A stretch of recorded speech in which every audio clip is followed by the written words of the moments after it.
উচ্চ রক্তচাপ এবং ডায়াবেটিস। এই লাইফস্টাইল ডিজিজ নিয়ে প্রধান কতগুলো মিথ হলো, আমাদের প্রেশার আমরা মাপি ফার্মেসিতে অথবা যে কোনো একটা জায়গায় প্রেশার মাপি এবং মেপে সেটাকে আমরা হাই প্রেশার হিসাবে ডায়াগনোজ করি। এছাড়া কি হয়, অনেকে ঘাড় ব্যথা হলেই একটা প্রেশারের ওষুধ খান, অনেকে দেখা যাচ্ছে ঘাড়ে ব্যথা, খুব মাথা ব্যথা করছে, একটা প্রেশারের ওষুধ খান। এই ধারণাটি পুরোপুরি ভুল এবং শুধুমাত্র এই ধারণার বশবর্তী হয় আমরা অনেক ভুল চিকিৎসায় যাই। কাজেই কি করতে হবে, আপনার ঘাড় ব্যথা হচ্ছে, মাথা ব্যথা হচ্ছে, আপনি আগে একজন ডাক্তার দেখান। ডাক্তার দেখিয়ে আপনার রোগ কি সেটা বের করুন, কারণ এই ঘাড় ব্যথা এবং মাথা ব্যথা অনেক কারণে হতে পারে। এটি গেল একটি। দ্বিতীয় কি, হ্যাঁ ডাক্তার আপনাকে দেখলেন, আপনার প্রেশার বাড়লো, আপনাকে একটা ওষুধ দিলেন প্রেশারের, আপনি বাসায় গেলেন, ওষুধ খাচ্ছেন, কয়েকদিন খাওয়ার পর আপনার প্রেশার কন্ট্রোল হয়ে গেছে। তখন কি করি আমরা, ওষুধটা বন্ধ করে দিই, ওষুধ বন্ধ করে দিয়ে বসে থাকি এবং আমরা মনে করি আমরা তো খুব ভালো আছি, কিন্তু আসলে তা না। আপনার একটা ফলো আপ মেনটেন করতে হবে। প্রেশারের একটা মেশিন আপনি নিজে বাসায় রাখতে পারেন। এখন আমাদের গাইডলাইনগুলোতেও এটা আসছে যে ডিজিটাল মেশিন দিয়ে বাসায় প্রেশার মাপা যাবে। কাজে এটা আপনি রাখতে পারেন। আপনার চিকিৎসকের কাছ থেকে ইনফরমেশন নেবেন আপনার টার্গেট প্রেশার কত। আমি যেমন আমার রোগীদেরকে বলে দিই যে আপনার টার্গেট প্রেশার এত, আপনার উপরের প্রেশারটা এত থাকবে যেটাকে আমরা বলি সিস্টোলিক প্রেশার, এবং নিচের প্রেশার এত থাকবে যেটাকে বলি আমরা ডায়াস্টোলিক প্রেশার।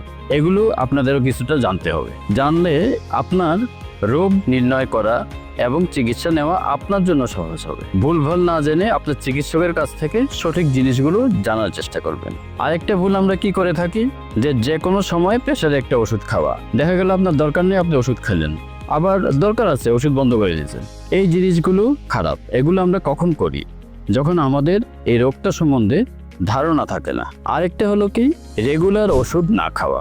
2 দিন খেলেন, একটু ভালো লাগতেছে, বন্ধ করে দিলেন, আবার দেখা যাচ্ছে 1 সপ্তাহ পরে আরেকটা ওষুধ খেলেন। সবচেয়ে বড় যে ভুল ধারণা নিয়ে আমরা চলি যে আমার তো কোনো সমস্যা হচ্ছে না, কাজে আমার প্রেশার আর ডায়াবেটিস নাই। 90% ক্ষেত্রে উচ্চ রক্তচাপ এবং ডায়াবেটিস এই দুটি রোগের কোনো লক্ষণ থাকবে না।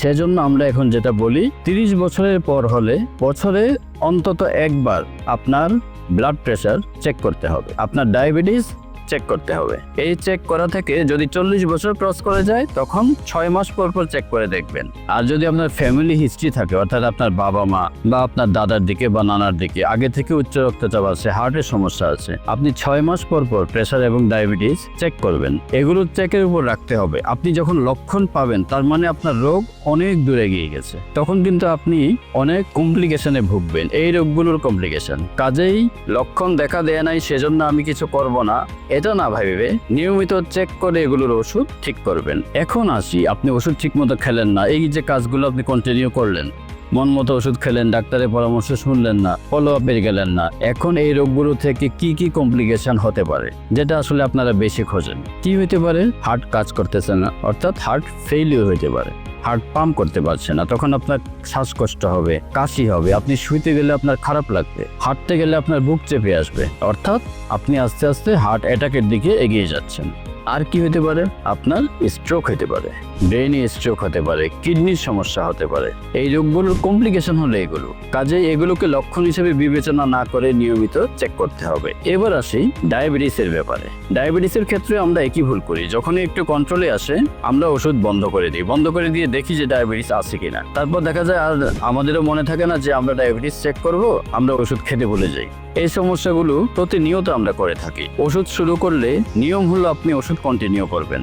আপনি চিকিৎসকের কাছে যখন ফলো আপে যেতে বলবে আপনি ফলো আপে যাবেন, এবং যাওয়ার পর আপনার চিকিৎসক হয়তো ডোজ আস্তে আস্তে কমায় নিয়ে আসবেন, আপনার অবস্থা বুঝে আস্তে আস্তে কমাবেন, আবার যদি প্রয়োজন হয় বাড়তেও পারে। আরেকটি ভুল ধারণাও আছে, আমাদের ধারণা ডায়াবেটিস এবং প্রেশারের ওষুধ আজীবন খেতে হয়। হ্যাঁ, কোনো ক্ষেত্রে আজীবন খাওয়া লাগে। আবার আপনি যদি লাইফস্টাইল ঠিক করতে পারেন, যেমন ভাজা পোড়া খাবার আপনি ছেড়ে দিলেন, আপনি অতিরিক্ত লবণ খেতেন, লবণ ছেড়ে দিলেন, ধূমপান করতেন, ধূমপান আপনি ছেড়ে দিলেন, আপনি মদ্যপান করতেন, ছেড়ে দিয়েছেন, আপনার ওজন বেশি ছিল, আপনি ওজন কমিয়ে ফেলেছেন। Fast food, cold drinks, biryani জাতীয় খাবার, তারপর অতিরিক্ত তেল চর্বির খাবার খাওয়া, এগুলো আপনি কমিয়ে দিয়েছেন। দেখা যাবে যে আপনার প্রেশার বা ডায়াবেটিস মোটামুটি নিয়ন্ত্রণে আছে। হয়তো আপনার চিকিৎসক ওষুধ বন্ধ করেও চেষ্টা করতে পারেন যে আপনার ডায়াবেটিস ঠিক থাকে কিনা। এইসব কারণে এই দুটি রোগের জন্য চিকিৎসকের পরামর্শ নেওয়া খুবই গুরুত্বপূর্ণ, এবং কিভাবে প্রিভেন্ট করতে পারবেন এটা আমি এর মধ্যেই বলে ফেলেছি। এই খাবারগুলো যদি বাদ দেন আপনার ডায়াবেটিস, প্রেশার অনেকটাই নিয়ন্ত্রণে থাকবে। কাজেই রোগ হলে চিকিৎসকের পরামর্শ নিন। আপনার মনে হতে পারে যে না আপনি তো খরচ করছি। হ্যাঁ, আপনি খরচ করছেন। আমরা ইন্স্যুরেন্স করি। আমরা কেন ইন্স্যুরেন্স করি? আপনি তো ইনিশিয়াল কোনো বেনিফিট পান না ইন্স্যুরেন্স থেকে। কেন করেন? আপনি বিপদে পড়লে আপনার কাজে লাগবে। এই যে প্রেশার এবং ডায়াবেটিসের ওষুধ নিয়মিত খাওয়া, এটাও একটা ইন্স্যুরেন্সের ইনভেস্টমেন্টের মতো। আপনার ইন দ্য লং টার্ম ওই যে হার্ট অ্যাটাক, হার্ট ফেলিওর এগুলো হওয়ার সম্ভাবনা অনেক কমে যাবে। সেজন্যই আপনি রেগুলার ওষুধ খেতে হবে এবং নিয়ম মেনে চলতে হবে। সবাই ভালো থাকবেন, সুস্থ থাকবেন। আল্লাহ হাফেজ।